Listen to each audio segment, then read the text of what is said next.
حضرت موسیٰ علیہ السلام کے پاس ایک بندہ گیا کہ اللہ کے نبی، مال بہت ہے، دعا کرے تھوڑا ہو جائے، تھک گیا ہوں۔ ابھی جلدی ایک صاحب آئے، مجھے کہنے لگے میری زندگی میں ایک بندہ آیا ہوگا یا دو بندے ایسے آئے ہوں گے، مجھے کہنے لگا مال بہت ہے، باہر سے آیا ہوں، میرے پاس ڈالروں کو گننے کی مشین ہے، میں اس طریقے سے پوری گٹری ڈال دیتا ہوں، وہ خود بخود چھوٹا ڈالر ادھر کر دیتی ہے، بڑا ڈالر ادھر کر دیتی ہے، اور پھر اس کے بنڈل بن کے میرے سامنے آ جاتے ہیں۔ اگر کسی نوٹ میں کمی بیشی ہوتی ہے تو اسے ایک طرف پھینک دیتا ہے، میں اس کا چہرہ دیکھوں، اور مجھے وہ واقعہ یاد آیا موسیٰ علیہ السلام کا کہ کوئی ایسا عمل بتائیں کہ مال تھوڑا ہو جائے۔ تو موسیٰ علیہ السلام نے فرمایا اونٹ پہ سفر کر، اونٹ پہ سفر کر، اور اونٹ سے اترنا، کھانا بھی اونٹ پہ کھا، 40 دن ایسا کر۔ ہاں، صرف بیٹھ اونٹ پہ، ہر زندگی کا نظام اونٹ پہ کرنا ہے، صرف حاجت کے لیے اترنا ہے، اتر، اس کے بعد پھر اونٹ پہ، ہر نماز بھی اونٹ پہ۔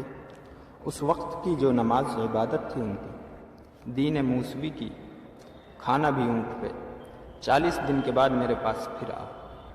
جب 40 دن کے بعد پھر آیا، موسیٰ علیہ السلام نے حال پوچھا دولت کا، اس نے کہا اور بڑھ رہی ہے۔ پوچھا کیا کیا تھا، کھانا کیسے کھاتا تھا؟ اس نے کہا جی میں اپنے آگے ایسے رومال سا باندھ لیتا تھا، 2 لکڑیاں ایسی کھڑی کر دیتا تھا اونٹ کے ساتھ، تاکہ جو ذرہ گرے وہ ضائع نہ ہو، کسی کے پاؤں میں نہ جائے، ایسے کھانا کھاتا تھا۔ تو موسیٰ علیہ السلام نے فرمایا جا، تو کبھی غریب نہیں، میں نے تجھے اونٹ کے اوپر سواری کرنے کے لیے بھیجا ہی اسی لیے تھا کہ تیرے ذرے نیچے گریں گے۔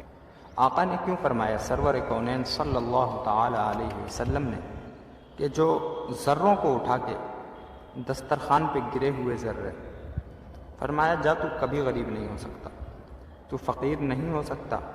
اسی بندے کا واقعہ ہے کہ ایک دفعہ اپنے قافلے کے ساتھ جا رہا تھا، اور قافلے کے ساتھ جاتے ہوئے اس کے ساتھ ایسے لوگ بھی تھے جو کھانے کو ضائع کرنے والے تھے۔ کئی لوگوں کو دیکھا ادھر ادھر آگے کھانا بکھرا ہوا، اسے کوئی افسوس ہی نہیں۔ ہمیں تو پریشانی ہوتی ہے، ہم مینا میں تھے تو مینا میں بھوک لگی، کھانا لے لیا، کھانا کھایا۔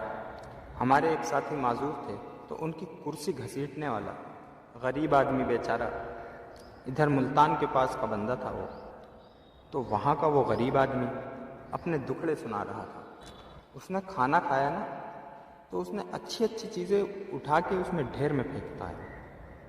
میں نے اٹھا کے کھائیں تو ہمارے وہ ساتھی، اس کو غصہ آیا، کہنے لگے کہ یہ کیا کر رہا ہے تو؟ میں نے کہا لالچ چپ کر کے فیصلہ نہیں کیا، ابھی فیصلہ نہیں ہوا اس کا، یہ رزق ضائع کرے گا۔ میری زندگی کا ایک مشاہدہ ہے، یہ کمزور بھی ہو سکتا ہے، جتنا غریب ہوگا اتنا رزق ضائع کرے گا، جتنا غریب ہوگا اتنی نعمتیں اور رزق ضائع کرے گا، ایسے ہی خام خواہ ضائع کرے گا۔ اسی بندے کا واقعہ ہے جس نے اونٹ پہ کپڑا باندھ کے ذروں کو بھی ضائع نہ ہونے دیا۔ ایک جگہ گیا، اس کے ساتھ قافلہ تھا، قافلے میں ایسے لوگ بھی تھے جو رزق کو ضائع کرنے والے تھے۔ اس نے کیا کیا، وہ جگہ، وہ قطع ارضی، وہ جگہ، وہ زمین اس نے خریدی اور اس کے آگے دیوار کھڑی کر دی۔ 1 سال کے لیے وہ اس میں دیوار لگوا کے آ گیا اور کہا کہ 1 سال تک کے لیے یہ میری ہے، اس کے بعد تو اسے استعمال کرے گا، تاکہ 1 سال تک وہ زمین ان ذروں کو، اس کھانے کو ختم کر دے، یا پھر پرندے اس کو چن جائیں، یہ کھانا مگر ضائع نہ ہو۔